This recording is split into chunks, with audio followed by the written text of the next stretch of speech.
Today, we're diving into something truly special, often called the heart of Ramayana. We're talking about the Sundara Kanda. Yes, and it's fascinating because, most of the Ramayana centers on Lord Rama, naturally. Right. But this Kanda, it shifts focus. It really puts Mhm. Hanuman front and center.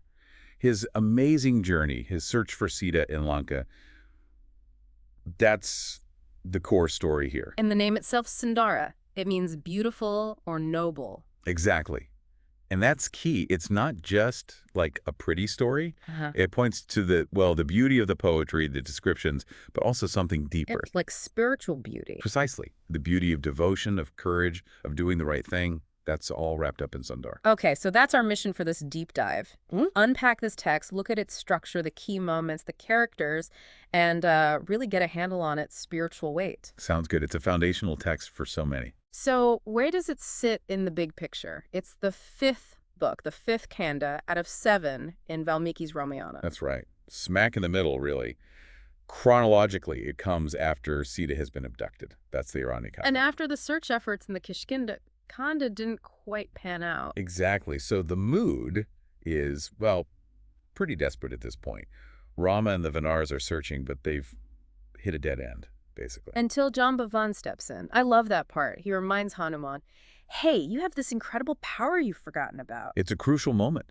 That reminder of his own sort of dormant Yeah, strength. unlocking potential. Absolutely. Yeah. And that's what sparks the whole mission. It gives Hanuman the confidence, the push he needs to attempt this leap to Lanka. Which seems utterly impossible. Completely. Hmm. And that leap itself, right from the start, it establishes these major themes: faith, determination. You really feel his trust in Rama, his commitment, just launching himself over the ocean like that. It's immense.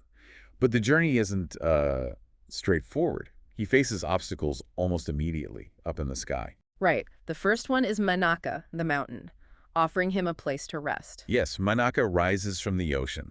It's often seen as maybe nature offering support, hospitality. A helping hand? Kind of, but Hanuman, he's so focused, he politely declines.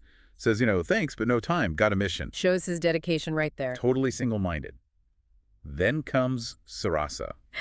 Ah, this one's interesting. It's not a physical fight, is it? It's a test of wits. Exactly. Sarasa is sent by the gods, basically, to test his cleverness, his worthiness. She demands he enter her mouth. And he gets bigger and bigger. Right, he expands, but then instantly shrinks down to a tiny size, flies in and out before she can close her mouth. Brilliant. So it shows you need more than just strength. Wisdom, quick thinking. Precisely. Mental agility is just as crucial as physical power. It's a divine test, really. And the third one, Simhika. That sounds quite scary, grabbing his shadow. Yeah, Simhika is this demoness who can literally pull creatures down by catching their shadow. It's insidious. Feels symbolic. Very much so. She might represent, those hidden dangers, ego, negativity, things that try to drag you down subtly. And Hanuman overcomes her too. He does. He figures out her trick, enters her mouth, and destroys her from within. It shows the power of inner purity, strength against those darker forces. So these three challenges, strength, wisdom, resilience against hidden negativity, they really set the stage. They absolutely do. They show Hanuman is fully equipped for the trials ahead in Lanka. Okay, so he arrives in Lanka. What's the first impression? We hear it's magnificent. Immensely so. Valmiki describes it with incredible detail. The gold, the jewels, the architecture. It's opulent, almost overwhelmingly grand. But Hanuman doesn't just stride in, does he? No, and this is clever again. Despite his power, he chooses strategy. He shrinks himself down to the size of a cat, almost invisible, Wow. to search effectively, unseen. It shows his humility, doesn't it? Prioritizing the mission over any display of personal might. True strength versus just showing off. Good point. And Lanka itself, it's almost treated like a character, a guardian deity. Yes.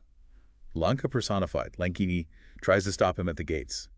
He has to subdue her first.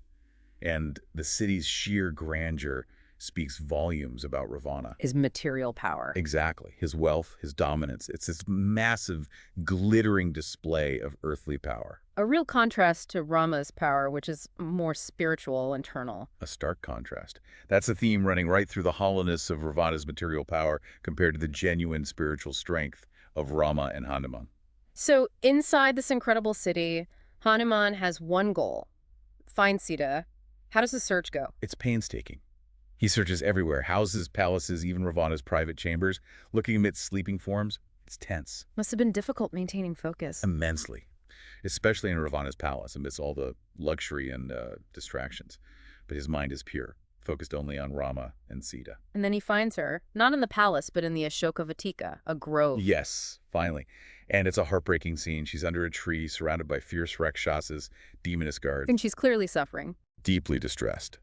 Thin, sorrowful, constantly thinking of Rama, holding onto her faith. So this sets up the next major part, Sita's own ordeal and strength. Ravana keeps trying to persuade her, doesn't he? Relentlessly. He visits her, tries to tempt her with power, riches, threatens her, but she remains absolutely steadfast. Her courage here is incredible. It really is. She rejects Ravana completely, fiercely. Her chastity, her bravery, her unwavering devotion to Rama, they just shine through. She's a powerful figure of virtue despite her captivity. A beacon, like you said earlier. Definitely. Then comes that delicate moment Hanuman has to reveal himself without frightening her. How does he manage that? Very carefully.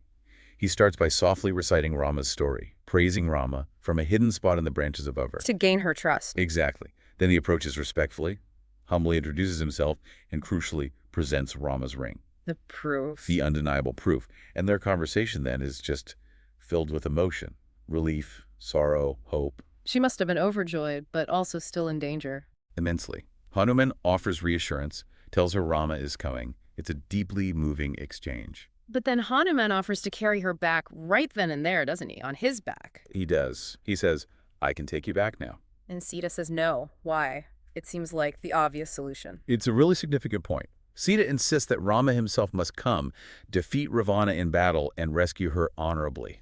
Ah, so it's about principles. Dharma. Exactly. It's about dharma, righteous duty, and honor. It's Rama's duty as her husband and as a warrior king to avenge the insult and rescue her through victory. So it underscores the importance of following the right code, even in desperate times. Precisely. And perhaps also ensuring Ravana faces the full consequence directly from Rama. Her faith in Rama's eventual victory is absolute. Okay, so after meeting Sita and getting her message, Hanuman thinks, right, mission accomplished, but he decides he needs to do more. He wants to gauge the enemy's strength, deliver a message, maybe leave a calling card. So he lets himself get caught. Basically, yes. He starts destroying the grove, deliberately provoking a fight. He defeats many warriors, even Ravana's son Aksha. A calculated risk. Very calculated. He wants to get before Ravana. Eventually, he allows himself to be subdued by Indrajit's Brahmastra, showing respect for the divine weapon. And he's brought before Ravana. That must have been quite a scene. Imagine, Hanuman, seemingly captured, stands before the mighty king of Lanka, and he speaks. Fearlessly, we hear? Utterly fearless, eloquent too. He identifies himself as Rama's messenger, advises Ravana to return Sita, warns him of the consequences, speaks truth directly to power.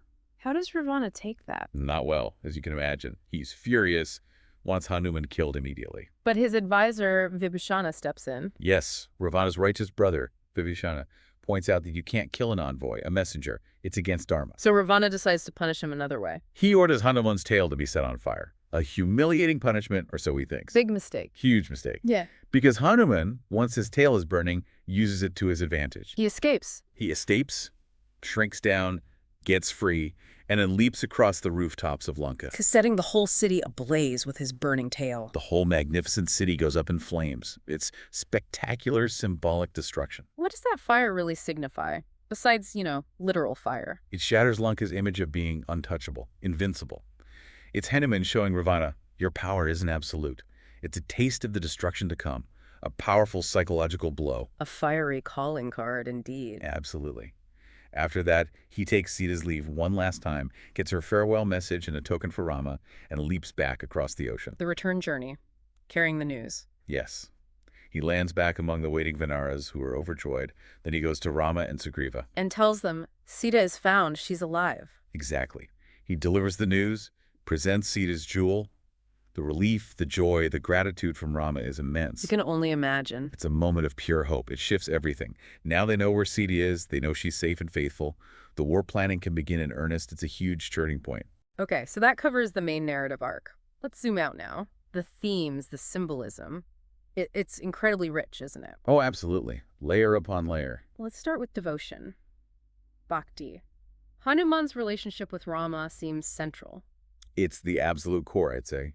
Hanuman is the epitome of bhakti yoga.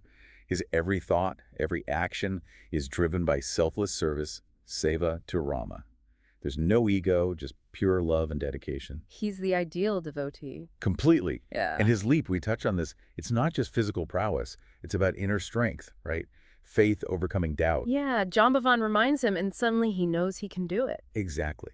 It shows that self-belief, often fueled by faith in something higher or a noble purpose, can help us overcome what seemed like impossible barriers. Those obstacles he faced, maybe they represent our own internal fears or external challenges. Overcome by wisdom and courage. And faith, don't forget faith. Then there's Sita, her steadfastness under pressure, her commitment to dharma. She's remarkable. In that horrific situation, facing temptation and threats, she never compromises her principles. She embodies moral integrity, virtue. Really an ideal of inner strength and womanhood in that context. And underlying all this, the sense that good will ultimately prevail over evil. Yes, even though Ravana seems all-powerful in Lanka, Hanuman's actions poke holes in that facade. The burning of Lanka being the prime example. Exactly. It foreshadows Ravana's downfall. It shows that righteousness, even in one determined individual, can challenge and begin to dismantle seemingly entrenched evil. The illusion of Lanka's invincibility is broken. And just to recap the symbolism of those figures he met on the way, Maineka. Support, maybe hospitality from the world, Surisa. divine tests of worthiness, cleverness, Simhika. hidden destructive forces like ego or negativity, And Lanka itself. the lure and danger of material power without a spiritual core. Got it. Beyond the story and symbols, this Kanda holds a lot of spiritual weight for people today, right? People recite it. Oh, absolutely. Reciting the Sundara Kanda is considered incredibly auspicious. It's believed to remove obstacles, grant peace, offer protection. Like a spiritual practice. Very much so. Many people turn to it in times of distress. Traditionally, Tuesdays and Saturdays are considered particularly potent days for its recitation. And there's a connection to Vedic astrology, too. Yes, it's often prescribed as a remedy during difficult planetary transits, believed to soothe negative influences and bring positive energy. It's interesting that specific chapters or sargas are linked to specific benefits, like Chapter 1 for removing fear, Chapter 36 for finding lost things. That's right. There are traditional associations like that, which make it feel very practical for devotees, offer specific verses for specific needs. And it's accessible, you mean not just for scholars? Totally. That's one of its great strengths. It speaks powerfully to everyone, regardless of their level of scriptural knowledge.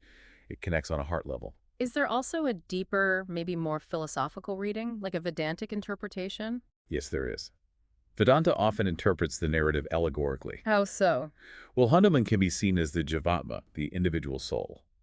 The ocean he crosses is samsara, the cycle of worldly life, full of challenges. Okay. He carries the message, the name, the ring of Rama, who represents the Paramatma, Supreme Self or God. And Sita. Sita represents the divine spark within the Shakti, maybe even the individual soul's true nature, which has become separated and longs for reunion with the divine. So Hanuman's journey is like the soul's journey back to the divine. Exactly. It's a metaphor for the spiritual quest, overcoming ignorance, the ocean, Lanka, defeating inner demons, the Rakshasas, the obstacles, guided by faith, Rama's message, to realize one's connection to the Supreme Self, reuniting Sita's message with Rama. And the conversation between Hanuman and Sita. That could symbolize the dialogue between the awakened soul and the divine messenger, faith strengthening the soul's resolve. It's quite profound when you look at it that way. It adds a whole other dimension. Okay, back to the name again. Sundara. Why this Kanda specifically? We know Hanuman is called Sundara. That's one reason given, yes. His mother called him Sundara, meaning beautiful or charming. But it's more than just his name. His actions? His actions, his thoughts, his motivations in this Kanda are considered exceptionally pure, noble, beautiful in a spiritual sense. Okay. Then there are the descriptions themselves. Even Lanka, though ruled by a demon, is described with stunning, beautiful imagery. The aesthetic beauty. Right. And of course, the beauty of Sita's character, her resilience, her virtue, that shines through. So multiple layers of beauty. Exactly. Physical description, character, action, devotion. It all comes together. There's a pervading sense of spiritual beauty and harmony, even amidst the conflict. That's why Sundara fits so perfectly. It really encapsulates everything noble in the story converging here. I think so. It's where devotion, courage, and righteousness create something truly beautiful against a dark backdrop. And it's amazing how relevant this ancient text still feels. What lessons can we pull from it for, life today? So many. Think about Hanuman's leadership. He takes initiative, makes decisions, acts proactively. That's timeless. True. And his interaction with Sita. Huge emotional intelligence there. Yeah. Empathy, reassurance, understanding her plight. Very relevant for how we connect with others. And just his sheer perseverance, facing obstacle after obstacle. Resilience, that's a big Ah. one. Not giving up despite the odds. How many times do we face our own oceans or seemingly impossible tasks? His story offers incredible inspiration. So in a world that often feels chaotic, stressful, maybe confusing, The Sundara Kanda can be like a guide. It offers clarity, models inner strength, promotes peace through faith and right action. it gives you a framework. It does. It reminds us about the power of faith, the need for perseverance, and the strength that comes from sticking to our values, our own dharma. So wrapping up this deep dive, it's clear the Sundara Kanda isn't just an exciting chapter, it's like a manual for life, isn't it? I think that's a great way to put it. A manual for devotion, service, loyalty, courage, righteousness. All those ideals are powerfully displayed. Hanuman's selflessness, Sita's purity, Rama's divine will sort of overseeing it all. That's the essence of its power. It really captures the soul of the Ramayana, condensed into this one potent section. So maybe a final thought for everyone listening. As you go about your own life, facing your own challenges, think about Hanuman's journey. Mm. What does unwavering faith look like for you? What determined action do you need to take? What's your ocean to cross right now? What inner Lanka, maybe doubt, fear, negativity, do you need to navigate? That's a powerful reflection. Applying those principles, faith, courage, resilience, devotion to what's right in our own context, that's how this ancient story continues to live. Finding the Sundara, the beauty in our own efforts. Exactly. That's the enduring wisdom of the Sundara Kanda.